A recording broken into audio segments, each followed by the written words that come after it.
Hoje a gente vai mergulhar numa releitura fascinante de algumas das ideias mais revolucionárias de Freud. Tudo pelo olhar genial do psicanalista Christopher Bollas. É uma chance de enxergar a psicanálise de um jeito, bom, de um jeito completamente novo. Ok, vamos começar com uma pergunta que já chega instigando. Quando a gente pensa em Freud, algumas imagens clássicas logo vêm à cabeça, não é? Mas e se a maior sacada dele, a parte mais transformadora de tudo, for justamente algo que a cultura pop e talvez até alguns analistas acabou deixando meio de lado? Para a gente conseguir responder essa pergunta, o primeiro passo é olhar um pouco além daquela imagem clássica da psicanálise, aquela cena que todo mundo já tem gravada na mente. Essa é a cena, né? Um analista em silêncio, quase como uma figura misteriosa, um paciente deitado no divã, mergulhando fundo na própria mente, caçando traumas, segredos obscuros. É uma imagem forte, com certeza, mas, como a gente vai ver, ela está bem completa. E é exatamente aqui que o Christopher Bollas entra em cena. Ele nos diz que quando a gente foca só nesse drama dos segredos escondidos, a gente perde de vista a verdadeira revolução do Freud. A questão não era só o que era dito, mas sim como um tipo de diálogo completamente novo se tornou possível. O que o Bollas defende é que a maior contribuição de Freud não foi apenas mais uma teoria. Foi algo muito maior, o momento freudiano, um verdadeiro ponto de virada na história do pensamento humano. Olha, a comparação que o Bolas faz aqui é simplesmente de cair o queixo. Ele diz que, assim como os pintores da Renascença nos deram um jeito novo de ver o espaço, de enxergar a profundidade, Freud nos deu um jeito novo de habitar a nossa própria mente. Foi uma mudança tão fundamental quanto a invenção da perspectiva na arte.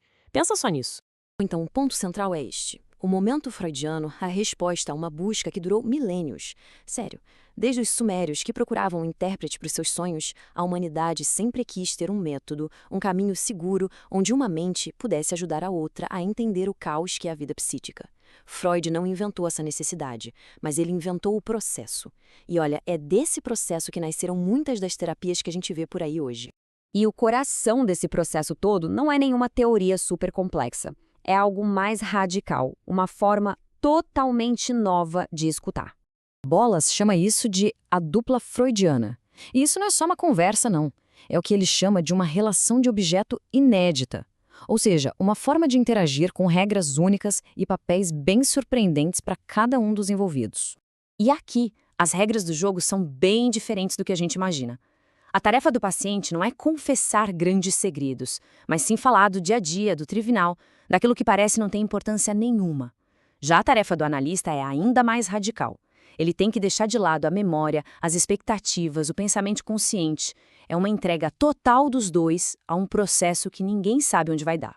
O próprio Freud descreveu isso de um jeito brilhante. A comunicação principal ali não é de consciente para consciente, é um encontro de inconscientes.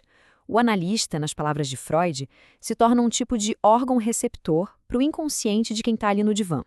Ok, mas se a técnica é o mais importante, como é que a gente lida com aquela infinidade de teorias psicanalíticas que vivem brigando entre si?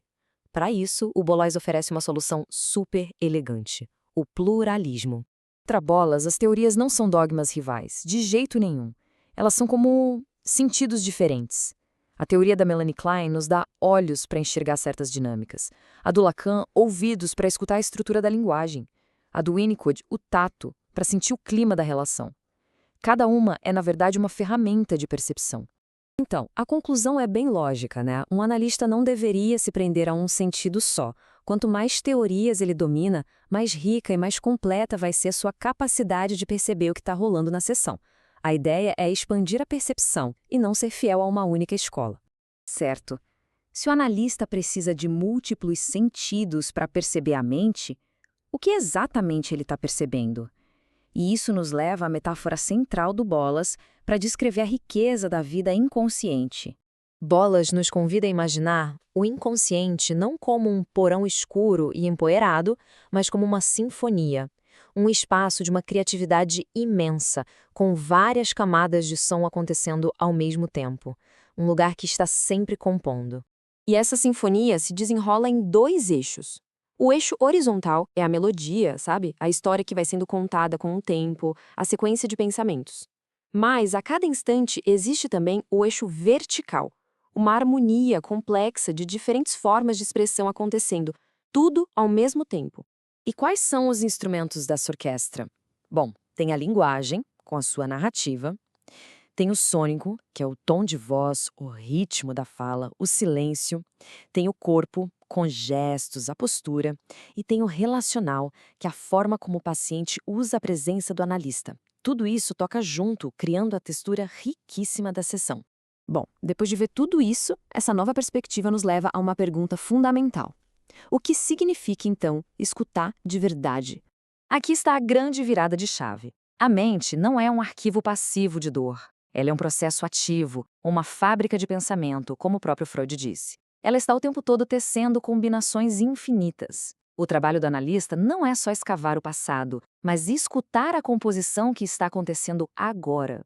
E mais uma vez, Freud nos dá a imagem perfeita com essa metáfora do telefone. O analista precisa se sintonizar, ajustar seu inconsciente receptivo para captar as vibrações que o paciente transmite. Não é uma escuta passiva, é um ato de sintonia fina. E assim, a gente termina com uma reflexão. Se a mente é uma orquestra e a psicanálise é a arte de saber ouvi-la, a grande questão que fica no ar é: que sinfonias incríveis, complexas e profundas estão tocando dentro de cada um de nós, só esperando para serem ouvidas?